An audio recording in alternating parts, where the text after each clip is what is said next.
പെരിയാറിനെ എങ്ങനെയാണ് നമ്മുടെ കൺമുന്നിൽ കൊന്നുകളഞ്ഞത്? അത് അക്കമിട്ട് വിശദമാക്കുകയാണ് കേരള സർവകലാശാലയുടെ ഫിഷറീസ് ആൻഡ് ഓഷ്യാനിക് സ്റ്റഡീസ് നടത്തിയ പഠനം.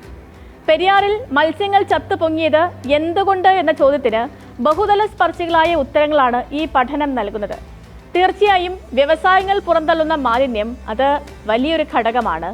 അതോടൊപ്പം തന്നെ ഗുരുതരമാണ് പെരിയാറിന്റെ ഉത്ഭവസ്ഥാനം മുതലുള്ള തോട്ടകൃഷി വരുത്തുന്ന മലിനീകരണം. ഇത് രണ്ടും മാത്രമല്ല, കടകളിൽ നിന്നും ഹോട്ടലുകളിൽ നിന്നും പുറന്തള്ളുന്ന മാലിന്യം നേരിട്ട് പെരിയാറിലേക്ക് എത്തുന്നു.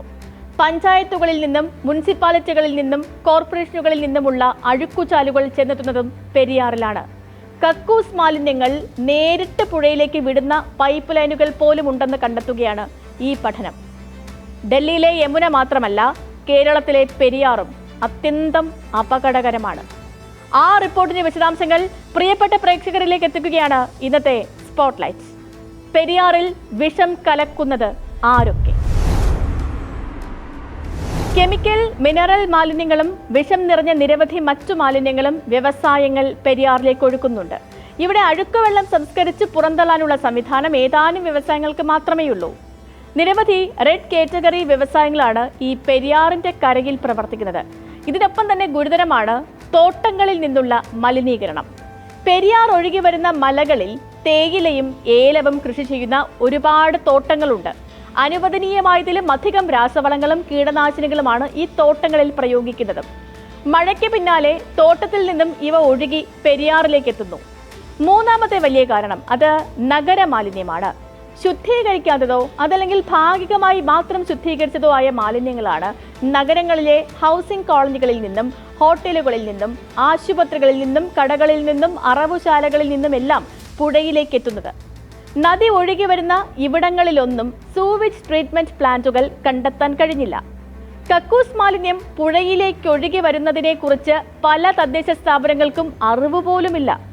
നിരവധി വാണിജ്യ മന്ദിരങ്ങളിൽ നിന്നും ഹൗസിംഗ് കോളനികളിൽ നിന്നും കക്കൂസ് മാലിന്യം നേരിട്ട് പുഴയിലേക്ക് എത്തുന്നുണ്ട്. ഡൽഹി തിരഞ്ഞെടുപ്പ് സമയത്ത് ഈ യമുന നദിയെക്കുറിച്ച് എന്തൊക്കെ പറഞ്ഞോ അതെല്ലാം പെരിയാറിലുമുണ്ട് എന്നാണ് ഈ പഠന റിപ്പോർട്ട് കാണിക്കുന്നത്. എല്ലാ ഹെവി മെറ്റലുകളും അപകടകരമായ നിലയിൽ പെരിയാറിൽ കണ്ടെത്തിയിട്ടുണ്ട്.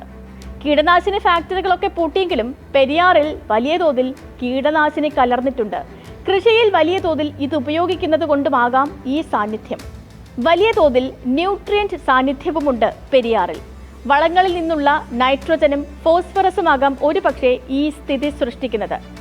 വിഷകരമായ രാസവസ്തുക്കളും വലിയ തോതിൽ പെരിയാറിൽ കണ്ടെത്തി. വ്യവസായശാലകളിൽ നിന്നും ആശുപത്രികളിൽ നിന്നുമൊക്കെ പുറന്തള്ളുന്നവയാകാം ഒരുപക്ഷെ ഇവ. വെള്ളത്തിലെ ഓക്സിജന്റെ നില മൂലംപിള്ളിയിൽ 0.3, കോതാട് 1.14, വരാപ്പുഴയിൽ 3.08 എന്നിങ്ങനെയായിരുന്നു. ഡിസോൾവ്ഡ് ഓക്സിജന്റെ ഈ കുറവ് മീനുകൾ ചാവാൻ കാരണമാകാം. എന്നാൽ ഇത് മാത്രമല്ല, മീനുകൾക്ക് അത്യന്തം ഹാനികരമായ ഹൈഡ്രജൻ സൾഫൈഡ് വളരെ ഉയർന്ന നിലയിലാണ് കണ്ടെത്തിയിരിക്കുന്നത്. കോതാടും മൂലംപിള്ളിയും 2.53, വരാപ്പുഴയിൽ 3.79 ഹൈഡ്രജൻ സൾഫൈഡിന്റെ റീഡിംഗ്. ഒരുവിധം എല്ലാ ജീവജാലങ്ങൾക്കും ഹാനികരമാണ് ഹൈഡ്രജൻ സൾഫൈഡ്. പിന്നെയുള്ളത് അമോണിയയാണ്. 0.05 എന്ന നിലയിൽ പോലും അപകടകരമായ അമോണിയ 1.39 എന്ന നിലയിലാണ് മൂലംപിള്ളിയിൽ കണ്ടെത്തിയത്. കോതാടാണെങ്കിൽ 1.97 എന്ന നിലയിലും. മീനുകളുടെ ആന്തരിക അവയവങ്ങളുടെയൊക്കെ നാശത്തിലേക്ക് നയിച്ചത് ഈ അമോണിയ സാന്നിധ്യമാണ്. ഹെവി മെറ്റലുകളും ഇതുപോലെ ഭയാനകമായ നിലയിലാണ് പെരിയാറിൽ ഉണ്ടായിരുന്നത്. ആം ആദ്മി സർക്കാർ 10 വർഷം ശ്രമിച്ചിട്ടും ഡൽഹിയിലെ യമുനയെ വീണ്ടെടുക്കാൻ കഴിഞ്ഞില്ല. സമാനമാണ് ഇവിടെ പെരിയാറിന്റെ അവസ്ഥയും. ഉത്ഭവസ്ഥാനം മുതലുള്ള തോട്ടങ്ങളിൽ നിന്നും ആരംഭിക്കണം നമ്മൾ ആ നവീകരണ ശ്രമം. അളവിൽ കവിഞ്ഞ രാസവളമോ കീടനാശിനിയോ ഉപയോഗിക്കുന്നില്ല എന്ന കാര്യം ഉറപ്പാക്കണം. പിന്നെ വ്യവസായങ്ങൾക്കെല്ലാം മാലിന്യ സംസ്കരണം നിർബന്ധമാക്കണം. ഓരോ വ്യവസായങ്ങളിൽ നിന്നും പുറത്തു വരുന്ന മാലിന്യം കൃത്യമായി ശുദ്ധീകരിക്കുന്നുണ്ട് എന്നുറപ്പാക്കണം. പെരിയാർ തീരത്തെ ഹോട്ടലുകളും വാസസ്ഥലങ്ങളും പുഴയിലേക്ക് മാലിന്യം നേരിട്ടൊഴുക്കുന്നില്ല എന്നുറപ്പാക്കണം. പഞ്ചായത്തുകളും നഗരസഭകളും കോർപ്പറേഷനുകളും സൂവേജ് ട്രീറ്റ്മെന്റ് പ്ലാന്റുകൾ സ്ഥാപിക്കണം. വെള്ളത്തിന്റെ ഗുണനിലവാരം ദിവസവും പരിശോധിക്കാൻ സംവിധാനം വേണം. മുന്നറിയിപ്പ് നൽകാൻ AI സംവിധാനം ഉപയോഗപ്പെടുത്തണം. പെരിയാറിലെ മത്സ്യങ്ങളെക്കുറിച്ച് ആഴത്തിൽ പഠനം നടക്കണം.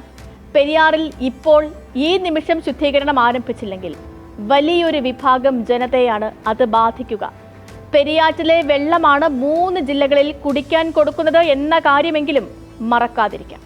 സ്പോട്ട്ലൈറ്റ് ഇനി മറ്റൊരു വിഷയവുമായി നാളെ ഇതേ സമയം.